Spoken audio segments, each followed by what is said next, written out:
यावर्षी सततच्या पावसामुळे कपाशी पिकाचे नुकसान झाले आहे. नुकसान भरून काढण्यासाठी आता शेतकऱ्यांनी अनेक उपाय करायला सुरुवात केली होती. अशातच कपाशी पिकावर आता गुलाबी बोंडअळीचा प्रादुर्भाव झाल्याचे दिसून येत आहे. यासाठी कोणत्या उपाययोजना कराव्यात, कोणती काळजी घ्यावी ते आज आपण जाणून घेणार आहोत.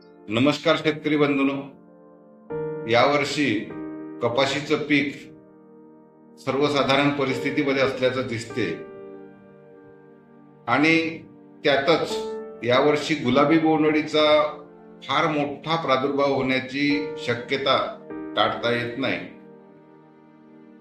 मग यासाठी शेतकऱ्यांनी फार मोठं घाबरून जाण्याची गरज नाही, पण त्या अळीचं किंवा गुलाबी बोंडअळीचं व्यवस्थापन करणं शेतकऱ्याला फार गरजेचं आहे.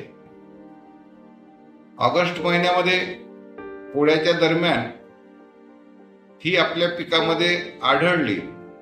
आता यामध्ये सगळ्यात पहिली गोष्ट जर आपल्याला कुठली करायची आहे तर त्या ठिकाणी नत्रयुक्त खतांचा फार मोठा वापर थोडा टाळावा.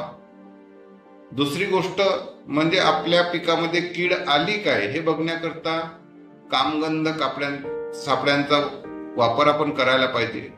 नाही खूप लावले तरी एकरी 2 आपल्याला लावले तरी आपल्या पिकात कीड आली की नाही आली, या किडीचे नर पतंग आपल्याला जर सापड्यामध्ये आढळले तर त्या ठिकाणी आपल्याला त्याचं व्यवस्थापन करायला सोपं जाईल.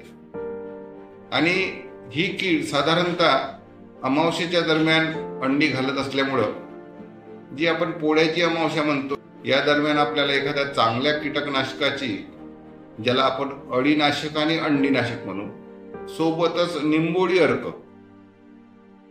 अशी फवारणी करणं गरजेचं आहे. कारण की निंबोळी अर्कामुळे काय होईल की आपल्या शेतात येणारी कीड कुठंतरी परावर्तित होऊन दुसरीकडे जाईल, आपल्या इथे अंडी घालणार नाही.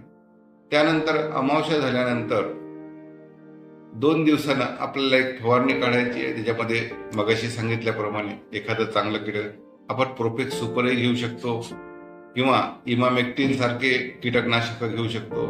सोबतीला आपण निंबोळी अर्काची वापर करू शकतो 5%.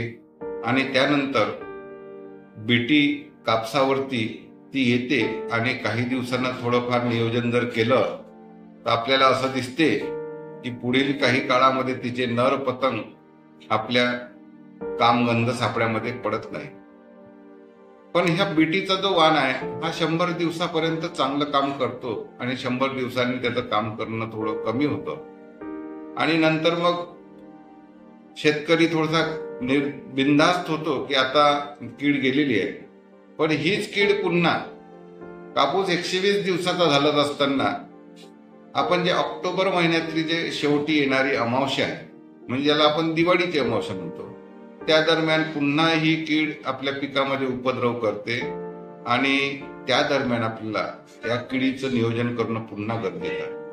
म्हणजे असं म्हणू आपण की साधारणतः ऑक्टोबर महिन्यामध्ये येणारी जी अमावस्या आहे त्याच्या 2 दिवसानंतर एखादं चांगलं कीटकनाशक, जे म्हणजे लांब पिकावर आपल्या असर करेल, उदाहरणार्थ कोराजन असेल, त्यानंतर किंवा बाराझाईड असेल किंवा इमामेक्टिन असेल, किंवा 2 वेगवेगळे घटक एकत्र करून आणि निंबोळी अर्क अशा पद्धतीची फवारणी करणं आपल्याला गरजेचं आहे.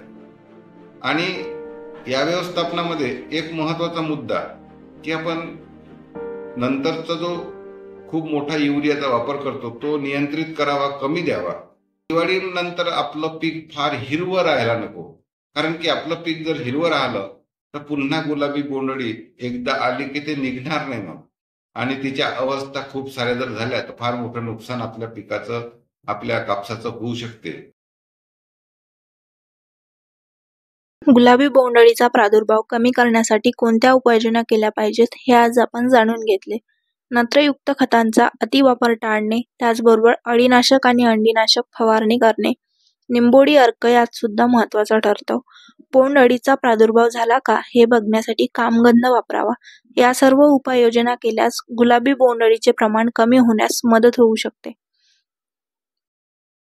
प्रगती बहुरूपी लोकल 18 अमरावती.